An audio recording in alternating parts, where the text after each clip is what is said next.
In this video I'm going to show you how to change haptic touch sensitivity on your iPhone. That is quite simple and easy to do, so let's begin.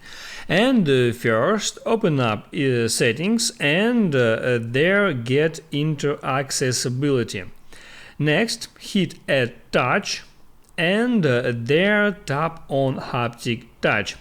Now there you can switch touch duration between fast and slow. The fast is a default setting, but you can change it to slow if you want. It adjusts the time it takes to reveal content previews, actions and contextual menus. So now there at that small image you can test how it works fast and slow.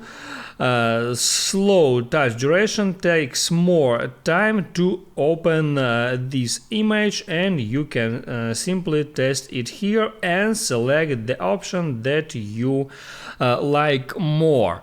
That's how it works. If this video helped you out, don't forget to like and subscribe.